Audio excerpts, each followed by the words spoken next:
The Paper Bag. Chapter 12. So, eating poison mice is the reason they postponed my next test? I asked Eddie and sat at the bar next to him. Sorry, kid, this is the hard part of being a diviner. I studied my poison book until Frank and Cass went to bed for the night. My aunt hasn't said a word to me since our fight. Next time you guys poison me, can I pick the poison? Sure, but you better let Frank know in the morning, because he may not have what you ask for. Have you ever heard of a white poison? This book doesn't have any information on them. No, I haven't. It isn't required for guardians, though I have been poisoned many times in my line of work, but I have never recovered as fast as you did. I was worried you would be in that bathroom all night. Eddie folded his arms. Are you feeling good enough to go on a walk with me? He pulled my phone out of my back pocket and leaned in. Leave this here, He said inside my head. Sure. I grabbed the half-empty bottle of hot sauce I had been drinking since I got out of the bathroom. It helped to wash down the memory of the mice going down my throat. Don't forget your phone. I got it, I said and put it into my back pocket. On purpose I missed and it fell to the rug with a soft thud. But I didn't hear it. When I got outside, I looked about for Eddie. He was running for the trail that led to the Yellow Hand Village. Hey, you didn't say we would be running. I don't think my stomach could handle this. The sauce in the bottle sloshed as I hurried to catch up. When I reached the trailhead, I found Eddie kissing Andy and holding her like he was in love. I cleared my throat and said to his mind, "So, she isn't your girlfriend?" He turned toward me and gave a sly smirk. Play along with me, Jack. He said back to my mind. He held Andy's hand for a minute and then said, Don't forget your place, slave. Eddie said and pushed Andy behind him. She slowed so she was even behind me. I waved her to walk beside me. She shook her head no. Jack, you will get her in trouble. Eddie said again to my mind. But I have some questions I need to ask her. I replied in the same manner. When we arrived at the clearing, Eddie bellowed. Where is Bean? Though it was late at night and these people had worked hard all day, everyone came to the entrance of their huts. In my mind, I imagined my aunt and uncle sitting in their bed with several laptops opened watching the video feed for the village. Then I noticed something happening. Each person who stood in their doorway held their left hand stiff as a board with their hand balled in a fist. At first, I thought they were angry or maybe defiant, but their faces showed no expression at all, except for maybe that they were sleepy. Bean leaned in his doorway, looking sick and pale. His hand was the same as the others. I was worried for us. What was Eddie thinking coming out here like this? We were outnumbered and surrounded. Despite my fears, Eddie went up to Bean. I'm not sure you are even sick. I brought my diviner to make sure you aren't lying. He yelled for all to hear. Then he picked Bean up by the scruff of his neck and drug him back into his hut. Jack, I need you in here. He called to me. I quickly followed him in. When I entered, Eddie was making fighting sounds and bouncing off the walls. Are you crazy? I whispered. Eddie spun around to face me and elbowed Andy in the face as she walked into the hut. She bent her head down and whimpered softly. My uncle pulled a mist bomb out of his pocket and tossed it on the ground. Mist filled the air and all who were inside the hut were quickly coated with it. I heard Eddie say, though the air hadn't cleared yet. I didn't mean to hit you. It's okay. Now everyone will believe that you were really putting us in our place. Andy said, Do you want me to try and heal you? I offered. No, this is good though it hurts. Andy looked at my face and smiled. What's going on? I asked, looking around the room. Now that the air had cleared, everyone looked glittery in the candlelight. Eddie's mist bomb was clear, not blue like Salty's. I don't know who has a mic or a camera on them. This way we can talk freely without worrying about any unseen surveillance device. Do you want me to heal Bean? I offered. He was sitting on the bed looking very ill.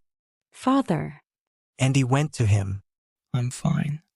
Bean said, You are all family? Most of us are related. My mother is a princess from another clan not far from here. Andy was using her stone to heal her father. I have to keep healing him. I have the same problem with my mother. May I look at him? I pulled my stone out of my pocket and took hold of his feet. He has the same damage to his heart. It's not as bad as my mother's, but he has it. I stepped back so Andy could look. It's in a place that is hard to see. She took hold of Bean's hands. I see a poison, but it's new. Andy's hands glowed bright red. Then she reached into Bean's chest and pulled a glowing ball of green out of her father and threw it on the ground. It exploded with a poof. I looked at my stone. The swirl of green was gone. I must have put that poison in him by accident. Eddie and Frank fed me some poison mice earlier and I didn't know what to do with it, so I put it in my seer stone. I must have released it when I used it on Bean. That's interesting. Her hands were still on Bean. Aren't you mad at me for poisoning your father? No, I've been having trouble with poisons too. Without a master diviner to train us, it is trial and error. She continued to glow as she looked at Bean's heart. But what about all the books in the repository? Slaves aren't allowed to read. Andy stood and shook her hands. I watched the glow leave them. I saw what you're talking about. She sighed. I didn't gather us all here to talk about poisons. Jack, we are trying to change things. I have been poring over the laws to figure out how to make slaves free. That's why you don't want Cass to know. She doesn't see things the way you and your mother do. We are hoping that the both of you will join our efforts. Of course I will, I said gladly. Can Andy go to the repository? Eddie shook his head. It is forbidden. Could Andy and I at least study together? I looked hopefully at my uncle. It is too dangerous. Even if you said you were coming here to heal Bean, they would want you to save your strength for your own clan. But Andy and I could learn so much from each other, and that would strengthen both clans. He didn't budge. So I changed the subject. My mother told me that if we mixed the two clans, it might fix the fertility rate. I mean, look around, I don't see any children. Unless they are asleep, or you are hiding them. The Queen has spoken of this? Tad said, sounding surprised. We have thought the same thing. Andy took hold of Eddie's hand. So, screw the norm and just get married. Andy let go of Eddie's hand and moved to her father's side. I will be an outcast like Salty. Eddie looked ashamed. And I will lose my inheritance. What? Salty married a yellow hand. I was surprised. Yes, my grandmother's sister. He lived here among us until she died. Then he moved into the repository and has lived there since. Where are his children? No one said anything for a long minute. The Queen had them killed. Tad looked down sadly. That explained a lot about Salty. He fought against the system.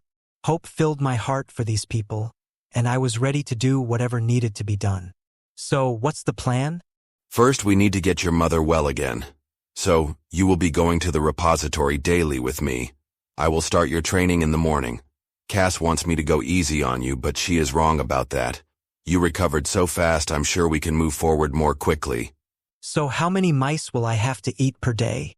I ate a dozen in the beginning. I must have turned pale as they all gathered around me. Are you all right? I staggered towards the door and closed my eyes. A dozen? I breathed and lifted the hot sauce bottle to my lips. It was a distraction as I thought about eating mice. The one thing I hated the most. The sauce burned hotly down my throat. But to save my mother, I would eat even more if it would get me closer to curing her. I put my hand in my pocket and rubbed the seer stone. Tomorrow we start, then. How are we going to get around Aunt Cass's decree that I don't need to go to the repository? Training. I could tell by the lack of stickiness on my arms that the mist was wearing off. We will meet in a month. I'll let you know where. Eddie backed out of the hut. We walked quietly back. When we were on the path, I asked Eddie with my mind, did the Queen really kill all of Salty's kids? Yes, it wasn't a proud moment in our family's history. I've worked hard to gain their trust and Cass tests me all the time. How does she do that? She hurts any slave I pay too much attention to. That's why you are mean to them. She says that if we are nice, they will forget their place. We reached the patio.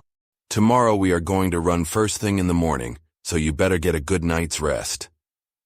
He spoke aloud this time. When will I get my second dose of poison? We were going to go slow, just 2 mice a day, but if you want more. Just pretend you're trying to kill me. I sighed. How about 10 to start with, then we will work our way to 20. I don't know if my mother has that much time. If I don't learn about white poisons, she will slowly get worse and die. You know I have to give her a treatment daily.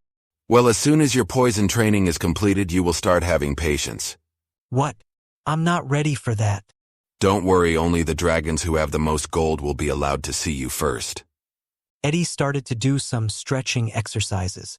He has such big muscles that he doesn't bend very well. I followed his example doing my own stretches.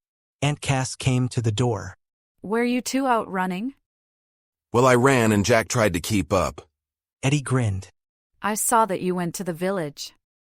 How is Bean? He is still sick. Eddie thought Andy was lying. He punched her in the face even. I tried to stop him, but I gestured to my scrawny body. Good, she was getting a little too comfortable around us. It's good that she is a diviner and all, but she can take care of her own people now that you are here, Jack. I love my Aunt Cass, but I'm starting to question if I trust her.